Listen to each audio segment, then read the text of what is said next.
Shalom, salam sejahtera untuk kita sekalian. Saya, Sari Tikutanu Lembang, mahasiswi dari Universitas Kristen Indonesia Toraja, Fakultas Teologi, semester 6. Maksud dari pembuatan video kali ini yaitu sebagai tugas akhir dari mata kuliah Dogmatika 4, yaitu tentang eklesiologi. Dan kali ini saya akan membahas tentang gereja dan orang miskin. Saudara-saudara yang kekasih dalam Yesus Kristus, dalam kehidupan kita tidak terlepas dari yang namanya orang miskin. Apa yang dalam pemikiran kita jika mendengar kata miskin? Mungkin ada yang mengatakan bahwa tidak berharta atau serba kekurangan dalam kehidupannya. Ya, jawaban tersebut memanglah benar. Tetapi kali ini saya akan menjelaskan tentang miskin dalam hal perhatian. Sadarkah kita bahwa dari orang miskin yang kita ketahui, masih ada yang lebih miskin lagi, dalam artian yang termiskin dari kaum miskin. Dalam Alkitab menyaksikan bahwa orang miskin akan selalu hadir dalam lingkungan kita. Terdapat dalam Ulangan 11 ayat 15. Demikian juga Yesus menegaskan bahwa orang miskin akan selalu ada bersama kita. Dapat kita lihat dalam Matius 26 ayat 11. Sehingga Yesus menuntut kita untuk melakukan perbuatan yang ada dalam Matius 25 ayat 31 sampai ayat yang ke-46 yang berbunyi, "Ketika aku lapar, kamu memberi aku makan. Ketika aku haus, kamu memberi aku minum. Ketika aku seorang asing, kamu memberi aku tumpangan. Ketika aku telanjang, kamu memberi aku pakaian. Ketika aku sakit, kamu melawat aku. Ketika aku di penjara, kamu mengunjungi aku. Aku berkata kepadamu, sesungguhnya segala sesuatu yang kamu lakukan untuk salah seorang dari saudaraku yang paling hina ini, kamu telah melakukannya untuk aku." Semua perintah tersebut merupakan bentuk keberpihakan Yesus bagi orang lemah, miskin, dan menderita. Melakukan perintah tersebut sesungguhnya adalah tindakan mengasihi Allah.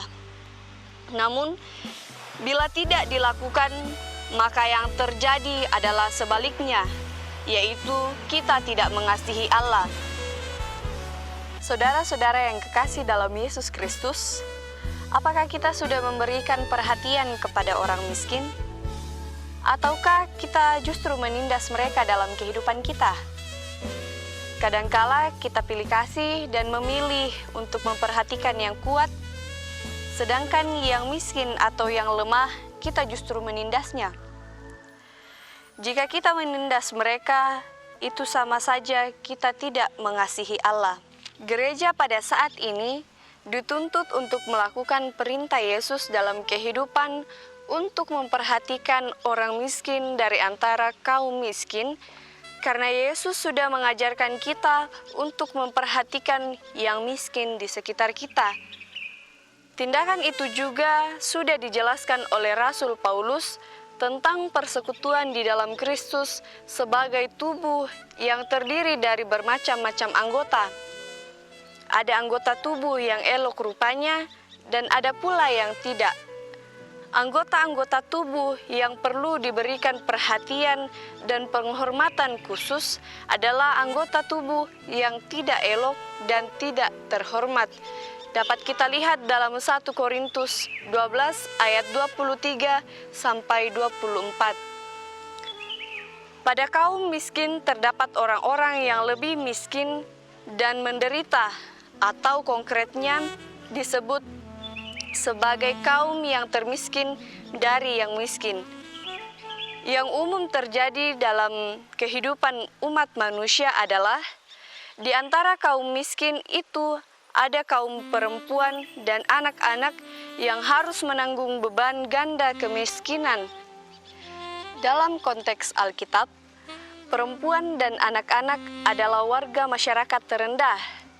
Bentuk beban yang ganda tersebut dialami kaum perempuan karena struktur yang tidak adil dan sistem sosial kemasyarakatan yang patriarki, dan anak-anak sebagai pihak yang paling lemah dalam komunitas, sehingga mereka dikatakan orang yang paling miskin dari kaum miskin. Pengistimewaan kaum perempuan adalah penting juga oleh karena perempuan adalah simbol kehidupan, sebab perempuan adalah ibu dari semua yang hidup. Dalam Kejadian 3 ayat 20. Dalam kebudayaan Toraja, perempuan diberi penghormatan dan perlakuan yang lebih, apalagi dalam keadaan mengandung dan menyusui. Anak-anak juga penting untuk didahulukan oleh karena mereka adalah masa depan masyarakat. Saudara-saudara yang kekasih dalam Yesus Kristus, marilah kita saling memperhatikan dalam kehidupan kita. Jangan menjauhi orang-orang miskin yang ada di sekitar kita, namun kita harus memperhatikan dan mengasihi mereka, karena jika kita melakukan hal demikian, berarti kita juga sudah mengasihi Tuhan. Sekian dan terima kasih. Tuhan Yesus memberkati.